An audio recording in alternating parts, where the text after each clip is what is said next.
It's getting interesting now. Our world title contenders are hitting the lineup here in the third round of the Quik Silver Pro. Adriano de Souza, the current world number 2, up against injury replacement Tomas Hermes, another Brazilian. Yeah, I think for a minute there, I'm sure, he's concentrating on his own deal, Adriano de Souza, worrying about his own business, the heat at hand, but he had to have been a little psyched for Maxime, but that got stolen. Well, here we go. This is Tomas Hermes, the injury replacement. Nice first turn, and really digs into the second maneuver. Tight in the pocket, releasing plenty of power now. He's got a good flow on this ride. The wave's starting to flatten out, but Hermes still linking his turns together and looking for a solid finish to bag a big score in the early stages of heat number 7. The tide right now is really, it's perfect. I wish we had a pause button for the tide, because right now there's not too much water in that bank, but you can see it's coming up. With B. Durbridge and Adrian Buchan had plenty of high-scoring opportunities, and those two definitely took advantage of it. But Tomas Hermes, a great start for him here, Ross. Nice carve. This snap, even better. Wow, that was on the money. And I love the way Tomas Hermes, kind of old school, very stylish. Not a really tall guy, not a real tall guy, but I love the way he flares out. He kind of opens his arms, his wingspan, as he leans into those carves, and that had some grunt. Those first couple of maneuvers, pretty strong, so solid start. And this was why we were at the break. Adriano de Souza rode the first wave of this heat, and just that trademark carving style coming to play. Round carbs there for Adriano de Souza, but that wave, again, affected by that high tide, so he's going to be searching for his first serious score. Meanwhile, Tomas Hermes, he's going to put a big number. Those surfers and their worst 2 results, which at the end of the year is going to happen. Each surfer gets to dump their worst 2.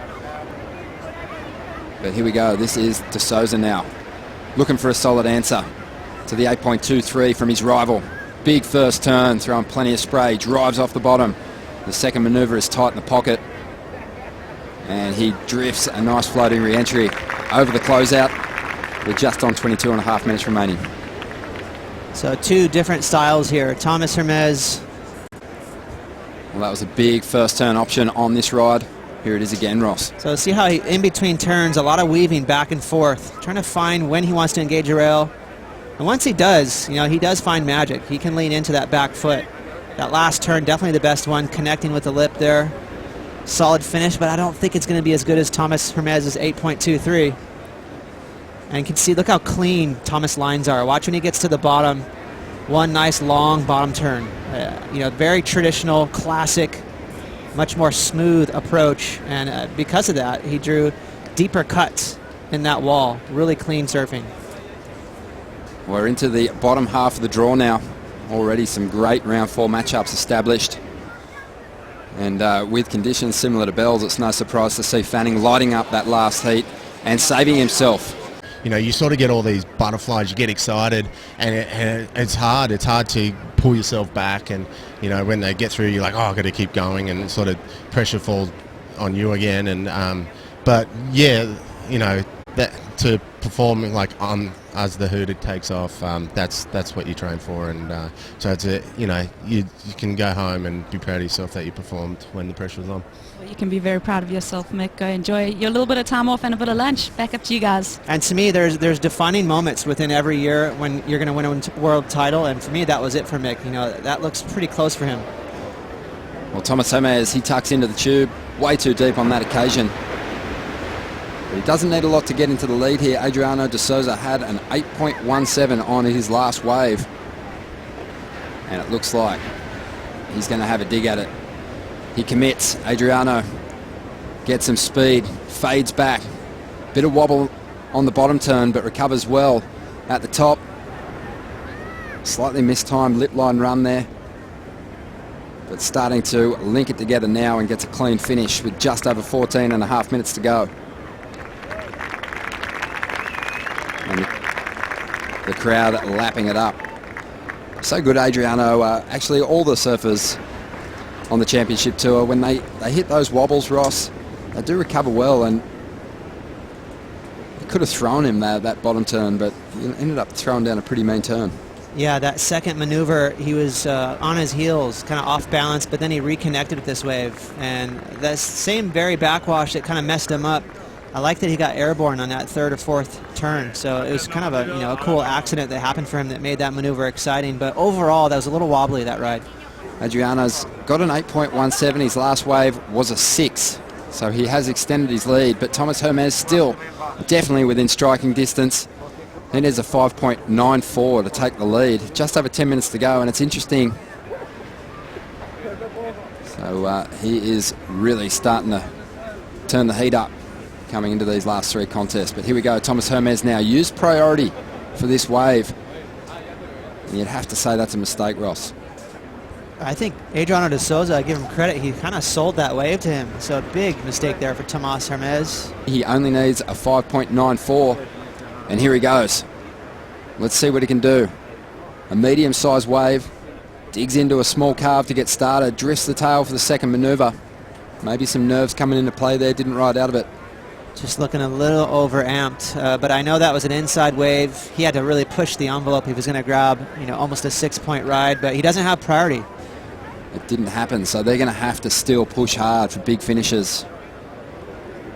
And it's getting to that point where they might need to actually be winning these last 2 contests in order to get ahead of Mick. But here we go. This is Tomas Hermes.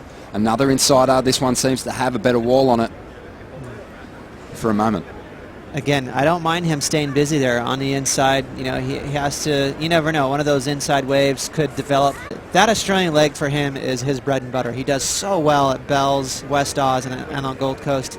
The difference this year that he was able to kind of hold on to that number 1 and 2 spot, he's gotten some solid results outside of Australia.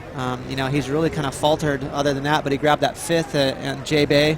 It's possible. I really like Julian's chances, though, and to be honest, he needs it. Well, here we go. This is Tomas, again, without priority, willing to take a chance. Only needs a 5.94.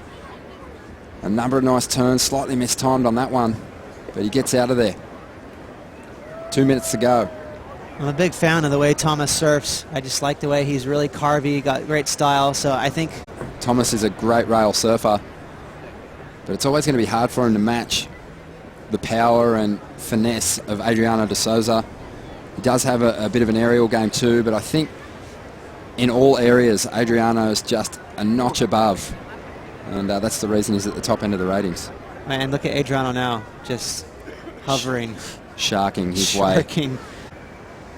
Well, there's only 1 minute remaining, and you just don't expect that de Souza is going to make any mistakes at the moment. He's going to let this wave go, and Tomas is going to have to do something pretty special to turn it into a big score. Nice flow as he moves down the line, bashes that left vertically, and again climbs up into the pocket. It's a smaller wave, but he's worked it over. Needs a 5.94. Any thoughts, Ross, as he brings this one right through to the shore break? I don't know. I thought that was great surfing. Obviously, the wave is the thing that's going to really hinder him from getting big points. It's just a small, slopey left. If you compare it to the scores that they dropped earlier in this heat, they were pretty nice, solid, steep right-handers. That was a flatter left, so it's going to be tough for him to grab that 5.9. But in terms of what he did on the wave, I really liked it. I think it's going to be close. Well, Adriano had a 6 on his previous ride. There's still some time left on the clock, and de Souza utilises his priority now. Just a weightless snap on the backhand to get started, and the wave shut down. The heat is over. Threw out a pretty nice little celebration at the end of this ride. Still almost head high, though, so not the smallest wave ever, but you can see a couple of nice turns there. I like that second turn. He kept his flow up. That wave was pretty flat, but I like how he really managed to hold speed. He didn't bounce. He didn't dig any rails, but, for me personally, I don't know. I think that at the end of that wave, it lost a lot of steam. So. And Adriano de Souza has done his job. He's kept on track, on pace with Fanning. He's moving on through to round 4 by the looks of things. And the crowd just loving what's unfolding here in round 3. A 4.5 for Tomas Hermes. Adriano de Souza gets the win, and he's moving through to round 4. Stay with us.